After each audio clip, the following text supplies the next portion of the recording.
हरे कृष्ण। ग्रंथराज श्रीमद् भागवतम की जय। श्रील प्रभुपाद की जय।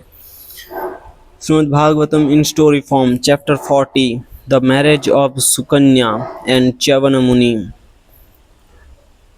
Kakudmi gives his daughter Revati in marriage to Lord Baladeva. Canto 9. Saryati, the son of Vaivasvata Manu, had a beautiful lotus-eyed daughter named Sukanya. Once, Saryati went to the forest to visit Chavana Muni's ashrama, and he took his daughter with him. As Sukanya was collecting fruit, surrounded by her many girlfriends, she happened to see two glowing objects within the hole of an earthworm. As if induced by Providence, Sukanya foolishly pierced those two supposed glowworms with a straw, and immediately blood began oozing from them. Soon thereafter, when it came to King Saryati's attention that all his soldiers were obstructed from passing stool and urine, he exclaimed, "How strange it is that one of us has attempted to offend Chavanamuni, the son of Bhrigu." When she heard this, Sukanya became very afraid and so admitted to her father, "It is I who have done something wrong, for I ignorantly pierced two luminous things." When Saryati heard about what his daughter had done, he also became very afraid, for he could understand that it was Chavana himself who was staying within the earthworm's hole. King Saryati informed Chavanamuni of his daughter's misbehavior and tried to appease him in various ways. In response, Chavana inquired as to whether the girl was married or not, and so the intelligent king could immediately understand the sage's purpose. Without hesitation, King Saryati gave his daughter to Chavana, and thus escaped the danger of being cursed. After receiving the Muni's permission, King Saryati returned home, while Sukanya remained with her husband.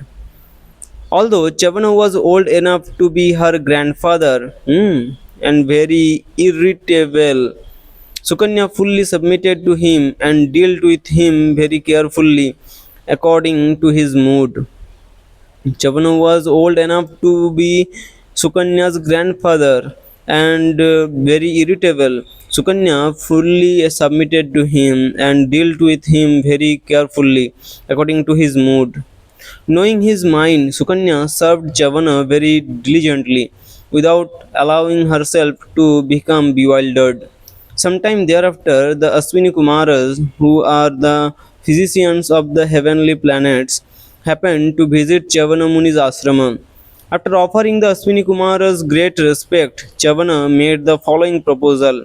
Although you are ineligible to drink the Somarasa offered in sacrifices, I promise to give you a full pot of it. In return, kindly arrange a handsome, youthful life for me, because these qualities are very attractive to young women. The Aswini Kumaras gladly accepted this proposal and told the Brahmana, "Just dive into this lake, which can fulfill all desires." Chavana was an old and diseased invalid with loose skin, white hair, and veins visible all over his body. After speaking, the Aswini Kumaras caught hold of the sage, who could hardly move on his own, and entered the lake along with him. Thereafter, three men with very beautiful bodily features emerged from the lake. They were all very nicely dressed and decorated with ornaments and lotus flower garlands, and they all had exactly the same appearance. Because of this, the chaste and very beautiful Sukanya could not distinguish her husband from the two Aswini Kumaras. Finally, to resolve the dilemma, Sukanya took shelter of the Aswini Kumaras and begged them to reveal their actual identities. The two Aswinis were very pleased to see Sukanya's chastity and faithfulness, and so they gladly pointed out Chavana to her, and then departed in their celestial airplane after taking the sage's permission. Sometime later, King Saryati decided to perform a sacrifice, and so he went to Chavana's ashrama with the desire for engaging him as the priest. Upon his arrival, Saryati saw a very handsome young man sitting by his daughter's side. After receiving Sukanya's obeisances, the king angrily rebuked her by saying, "O unchaste girl, you have cheated your most respectable husband simply because he is old and diseased and thus physically unattractive. For this reason, you have left his company to accept some street beggar as your illicit lover.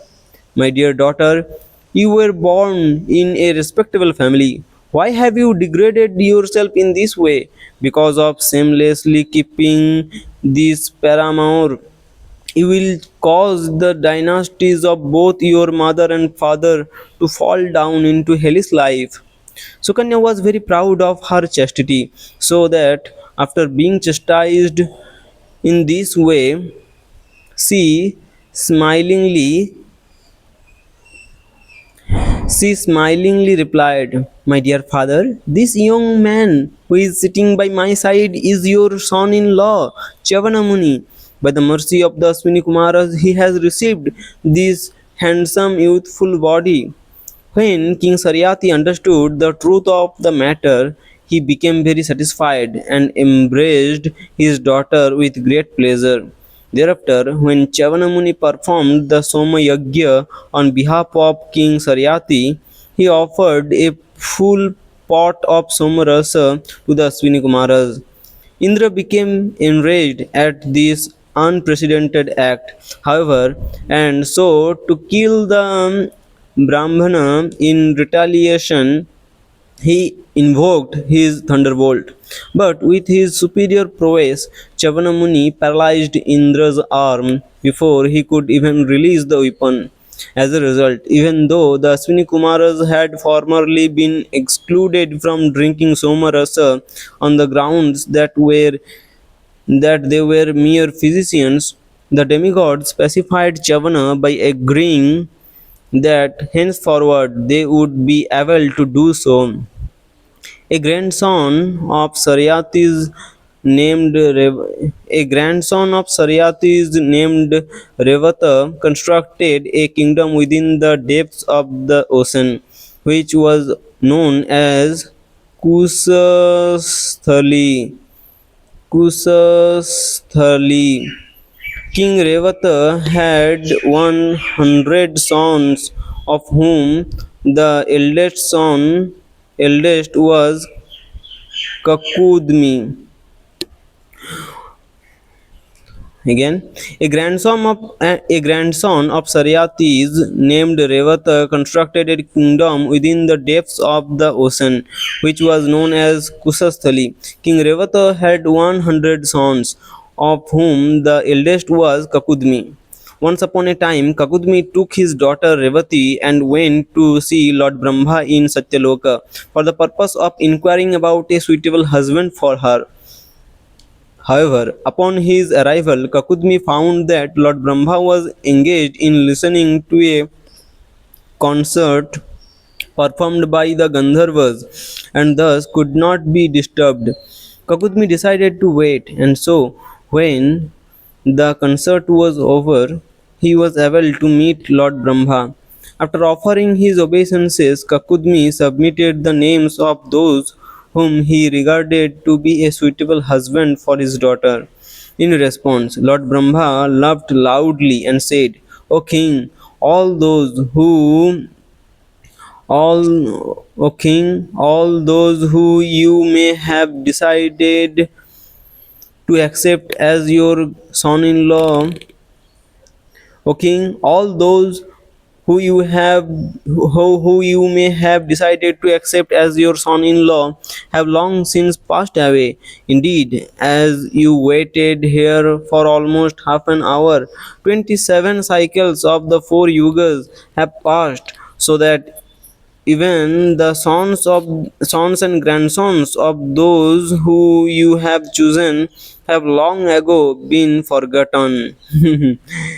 Again, Lord Brahma laughed loudly and said, O king, all those who you may have decided to accept as your son in law have long since passed away. Indeed, as you waited here for almost half an hour, 27 cycles of the four yugas have passed, so that even the sons and grandsons of those who you have chosen have long ago been forgotten. Still, Lord Baladeva, the all powerful Supreme Personality of Godhead, is present on the earth and is quite fit for accepting the hand of your daughter. Because he is the well wisher of all living entities, Lord Baladeva has descended along with all his paraphernalia to lessen the burden of the earth. Please go now and offer your daughter to him. After receiving this order, Kakudmi offered his obeisances to Lord Brahma, and upon returning home, he found that it had been vacated by his relatives out of fear of the Yakshas. After giving his most beautiful daughter in charity to the supremely powerful Lord Baladeva, Kakudmi retired from worldly life and went to Badrikashrama to worship Naranarayana. Hare Krishna.